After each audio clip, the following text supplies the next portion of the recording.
Hello and welcome to the Eve Reader podcast.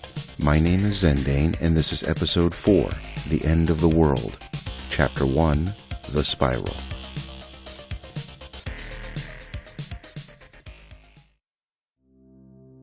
This is a spiral we're in, a long wave undulating in one constant direction without ever crashing on the shore.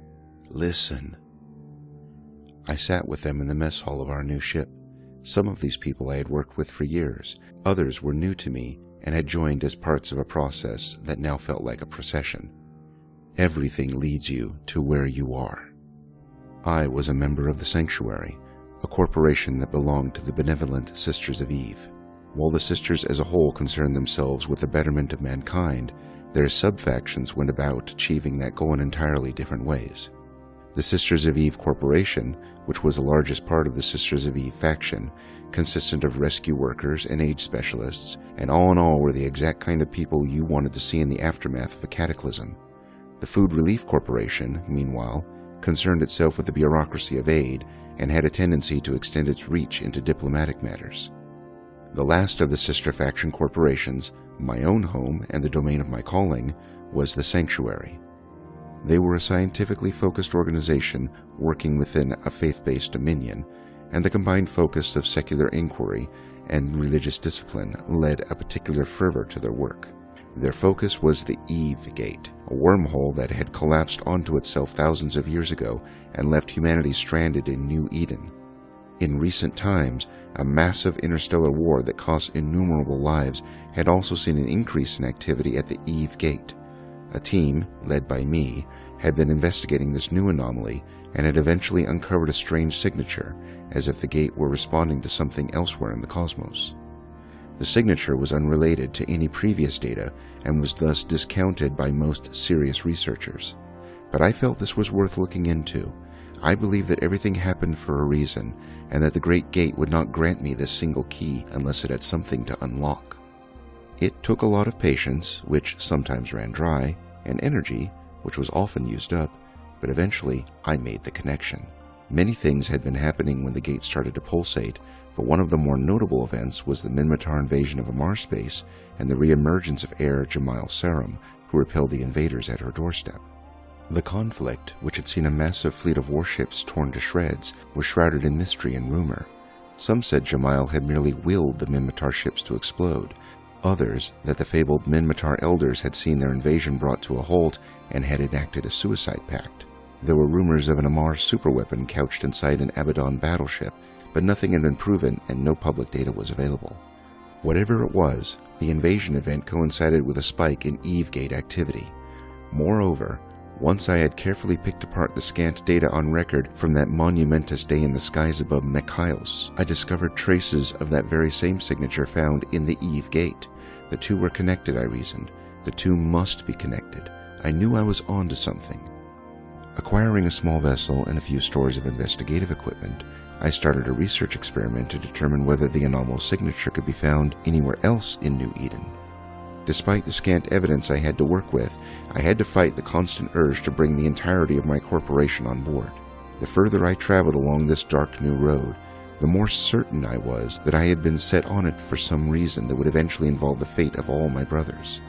That certainty was only compounded when I traveled to Mekaios and found not only clear traces of that signature, but indicators of where else it may be found. Those indicators took the form of tiny rips in space, little pockets of anomaly where the laws of physics were turned inside out. They were too small to affect the ships that passed through them, and much too volatile to be of any use for scientific study. But there they were, present, insomuch as the window to another world can be said to exist at all, and like my own titanium faith, a similar window to another world of strange wonders, they led inexorably to my ultimate goal. Like starry lights, the little rips led me on a brief and hair-raising series of excursions, but only once did I risk losing the trail. It was on a jaunt into the deeps of Blood Raider space. The Blood Raiders, a gruesome and spacefaring sect of blood-worshipping cult called the Sani Sabek, had been involved in an assault on a station there, and little pools of anti-reality eddied around the place. It was as if the trail led in several different directions, one of whom seemed to go only deeper into the abyss of the Blood Raider world. I briefly considered following it, but resisted the temptation and set my gaze on a safe trail that led back into Empire space again. There would be time enough to traverse the darker roads. That trail led me to the High Faithful, the court of the Amarr Empire. Despite our differences, I could not help but respect these people and their immense power their faith had granted them. Their presence in this world was impressive too. Colossal ships hovered past me in every direction, the golden sheen of their hulls reflecting the fire of the sun. In the distance I could glimpse the Empress' home at the Family Academy station in Amarr, and the caravans docking there bore the insignia and banners of high royalty. It made me wistful for something I couldn't explain, not a past that I missed, for the paths of my ancestry had never crossed those of the high royalty, but perhaps a future that might hold a greater glory than I had ever imagined. So I thought intently and formulated a plan, and I snuck my ship into the holiest of holies apparently undetected, looking with manic fervor for something I did not yet understand, and, I increasingly feared, might not even be recognized if I found it. The signature was there, but so were guard ships, and while I trusted my sister's reputation to get me at least through the outer circles of Amarr security, I was certain that at some point I would find myself in the unwilling company of armed men with little inclination to do anything but ask me stern questions at gunpoint, much less grant me open passage. I sampled what data I could, my minute vessel dwarfed by the warships that idled by, and I got out in the assured belief that my presence there had not been noted or understood. Back at the sister's base, I spent several days and nights crunching the data, fueled by the blinding fire of a righteous faith in my cause. I eventually found that I'd been close to the source already. The latest data indicated that the signature was most present in the star system T-TAC IPZB, the depths of Blood Raider territory. It was a frightening and ecstatic moment to realize that the trail went ever on and would lead me into the darkest of space, but I believed in myself and in this. To mount an expedition into Blood Raider space would require a proper crew on a proper ship outfitted with the equipment and supplies necessary for such a hazardous venture. It would also require official permission, which I duly requested and which was summarily denied. I was crushed, reduced to ashes and dust. My visions of a grand future, though barely formed, threatened to unravel already. The world was in the midst of interstellar war, and while they respected the rights of the sanctuary workers to continue their scientific inquiries, there were no ships, supplies, or anything else that they could spare to that effect. It was absolutely ridiculous, and it would have been laughable were it not so tragic. I could feel the spiral of events, this path I was on, curl and turn into a noose.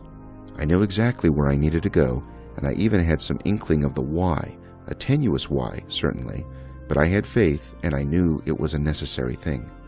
In my desperation, I started sharing information with anyone who would listen.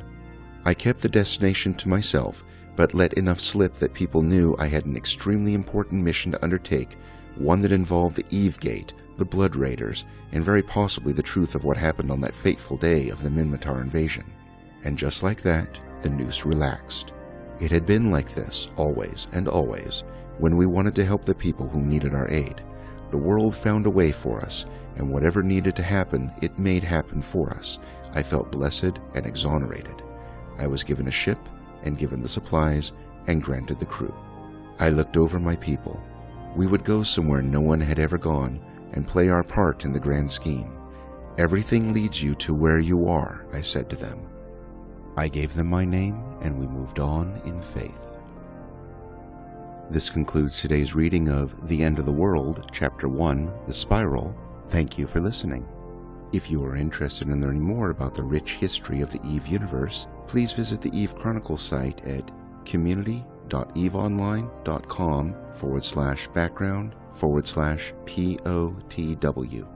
Copyright information regarding the Chronicles in this podcast may be found at evereader.foib.org/copyright.html. No exotic dancers were harmed in the making of this show.